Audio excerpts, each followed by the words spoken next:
दिक्कत क्या है ना कि ये लोग सिर्फ सत्ता की राजनीति करते हैं। आज इनको ये वोट बैंक सूट कर रहा है, आज इनकी बात करेंगे, कल इनको कोई और विषय सूट करेगा, ये उसकी बात करेंगे। राजद खामोश बैठी रही।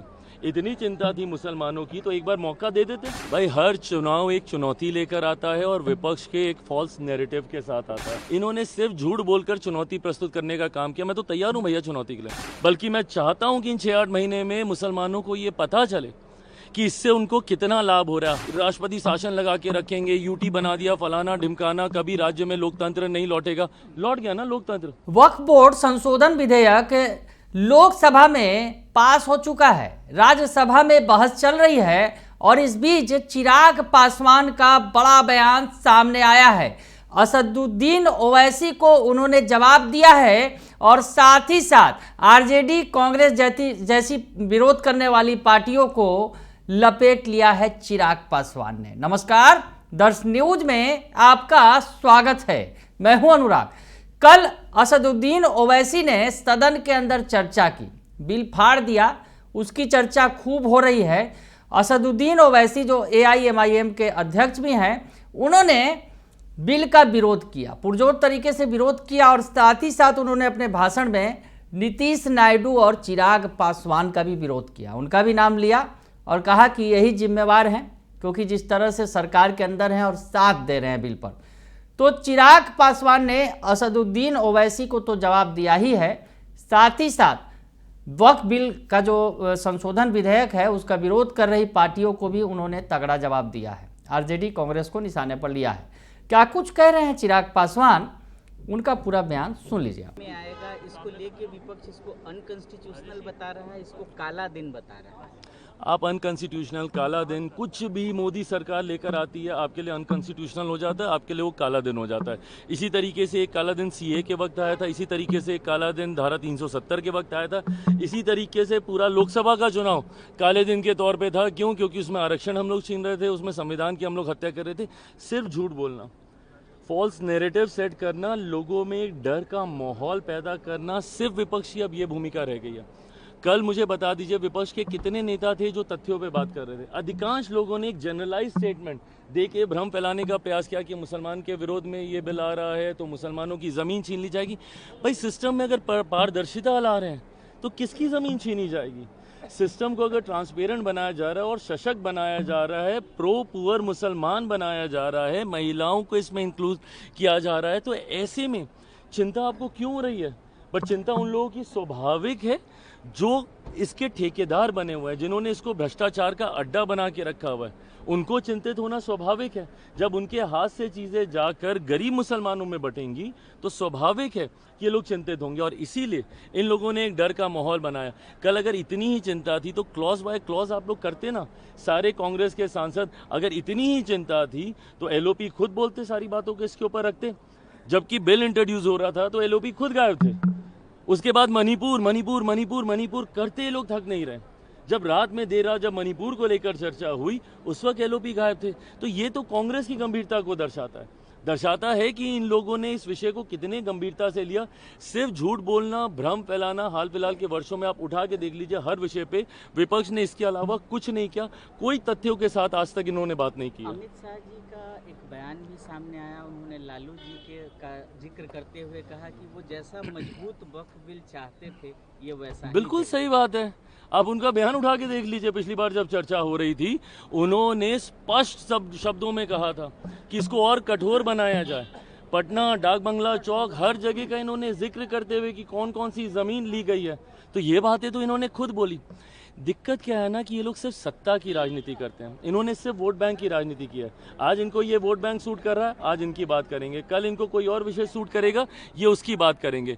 मैं अपनी बात में स्पष्ट कर देता हूँ कि भाई मैं रामविलास पासवान का बेटा हूँ। मेरे नेता, मेरे पिता ने अपनी पूरी पार्टी को 2005 में समाप्त कर दिया, ये कहते हुए कि प्रदेश में मुस्लिम मुख्यमंत्री होना चाहिए। राजद खामोश बैठी रही। इतनी चिंता थी मुसलमानों की तो एक बार मौका दे देते। बनने देते किसी मुस्लिम को मुख्यमंत्री, क्यों नहीं बनने दिया? कांग्रेस को इतनी ही चिंता थी तो एक बार मुस्लिम मुख्यमंत्री बिहार में बना देती, बड़ी बड़ी आबादी है बिहार में मुसलमानों की, वो नहीं किया। बट झूठ जब बोलने की बारी आएगी तो ये लोग सामने आ जाएंगे। मैं कहता हूँ, रामविलास पासवान का बेटा हूँ, मेरा समर्पण जहाँ समाज के इन लोगों के प्रति है, मुसलमानों के प्रति है, तो वहीं एक बड़ा समर्पण मेरे नेता की आइडियोलॉजी के प्रति भी है। मैं गलती से भी कतई कोई ऐसा कदम नहीं उठाऊंगा जहाँ पे इस समाज का रत्ती भर भी कोई अहित हो। असदुद्दीन ओवैसी आपका जिक्र कर रहे हैं, चंद्रबाबू नायडू का जिक्र कर रहे हैं, परिणाम भुगतने होंगे, कह रहे हैं कि परिणाम चुनाव में भाई परिणाम आगे बिहार का चुनाव भी है, कैसे? भाई हर चुनाव एक चुनौती लेकर आता है और विपक्ष के एक फॉल्स नैरेटिव के साथ आता है। 2014 से हम लोग यही देख रहे हैं, मोदी आएंगे तो ये हो जाएगा, मोदी आएगा तो मुसलमान देश से, 2014 में तो यही था कि भाई देश से तो मुसलमान ही निकल जाएंगे। आज मुझे बता दीजिए, क्या देश भर के मुसलमान चले गए कहीं दूसरे देश में? 14 में इन्होंने ये भ्रम फैलाया, 19 में इन्होंने अलग भ्रम फैलाया, 24 में आरक्षण खत्म हो जाएगा, संविधान खत्म हो जाएगा। इन्होंने सिर्फ झूठ बोलकर चुनौती प्रस्तुत करने का काम किया। मैं तो तैयार हूं भैया चुनौती के लिए, मैं तैयार हूं। अभी 6-8 महीने के बाद ही तो बिहार में चुनाव है, बल्कि मैं चाहता हूं कि इन 6-8 महीने में मुसलमानों को ये पता चले कि इससे उनको कितना लाभ हो रहा है। हर उस गरीब मुसलमान जो पिछले लंबे समय से कहीं ना कहीं विवादों में उनकी ज़मीन फंसी हुई है, जब उनको उसका समाधान होते हुए दिखेगा तो अपने आप उनको समझ में आएगा। जब इस ऐसी ज़मीनों के ऊपर मुसलमानों के लिए, उनके परिवारों के लिए जब राजस्व जनरेट होगा तो उनको पता चलेगा कि उनके हक की ये बातें हम लोग कर रहे थे। आज नहीं कल हर किसी को समझ में आएगा। सीए का भी समझ में आ ही गया ना, किसी मुसलमान की नागरिकता नहीं छीनी गई। धारा 370 के बाद भी समझ में आ गया कुछ नहीं, राष्ट्रपति शासन लगा के रखेंगे, यूटी बना दिया, फलाना ढिमकाना, कभी राज्य में लोकतंत्र नहीं लौटेगा। लौट गया ना लोकतंत्र, वापस उमर अब्दुल्ला जी ही मुख्यमंत्री बन गए भैया, वहां पे आ गई व्यवस्था जैसे थी।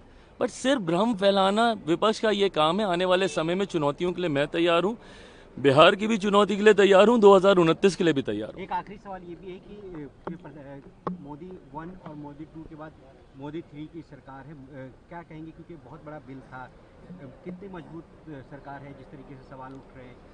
देश हित में बड़े बिल लाने से ना मोदी सरकार घबराई है, ना ये इच्छा शक्ति प्रधानमंत्री नरेंद्र मोदी में ही है। धारा 370 जैसे विषय, राम मंदिर जैसे विषय को इतनी सरलता से वहाँ पे मंदिर का निर्माण कर देना, कई ऐसे बड़े कदम प्रधानमंत्री नरेंद्र मोदी जी के नेतृत्व में ही उठाए गए हैं। और मैं मानता हूँ कि अभी भी राष्ट्र हित में कई और बड़े फैसले लेने बाकी हैं जो आने वाले दिनों में देखने को मिलेंगे। परिणाम स्वरूप जनता ये मानती है कि ये सरकार उनके हितों की बात करती है। परिणाम स्वरूप तीसरी बार प्रधानमंत्री जी को चुना गया। मैं मानता हूँ अगली बार फिर, उसके बाद फिर निरंतरता में अभी सरकार प्रधानमंत्री नरेंद्र मोदी जी एनडीए की ही रहने वाली है। सर कई नेता ये भी कह रहे हैं कि सुप्रीम कोर्ट जाएंगे इस बिल के खिलाफ। एमके स्टैलिन ने भी कहा है कि हम सुप्रीम कोर्ट जाएंगे इसके खिलाफ। भाई जाइए, आपको ये इजाज़त देश का कानून देता है। चिंता तो यही कि जब आपके ऊपर आंच आती है तो आप सुप्रीम कोर्ट भागिएगा, बट एक गरीब मुसलमान के ऊपर जब आंच आती है तो आप प्रावधान ऐसे बनाइएगा कि वो न्यायालय का दरवाज़ा तक ना खटखटा सके।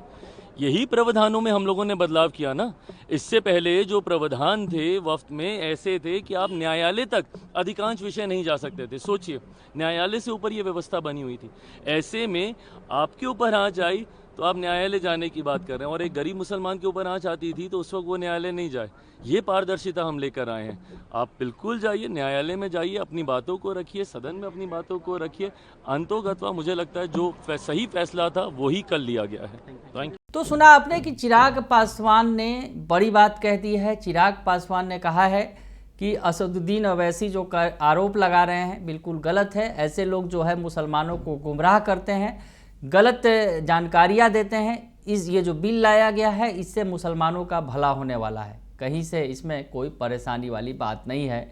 और उन्होंने कहा कि मेरे पिता स्वर्गीय रामविलास पासवान ने तो मुसलमानों के लिए ठोकर मार दी सत्ता को, अपनी पार्टी तक को भी ख़त्म कर डाला। तो ऐसे में मैं कभी भी मुसलमानों का बुरा नहीं चाहूँगा। और उन्होंने साथ ही साथ कांग्रेस और आरजेडी को भी निशाने पर लिया और कहा कि कांग्रेस और आरजेडी जैसी पार्टियां भी जो हैं वो मुसलमानों को गुमराह कर रही हैं। तो चिराग पासवान ने धर कर बढ़िया से लपेट दिया है, चाहे ओवैसी हों, चाहे तेजस्वी यादव हों या फिर राहुल गांधी हों। बने रहिए दर्श न्यूज़ के साथ, तमाम खबरों से आपको अपडेट रखेंगे। फिलहाल के लिए इतना ही, धन्यवाद।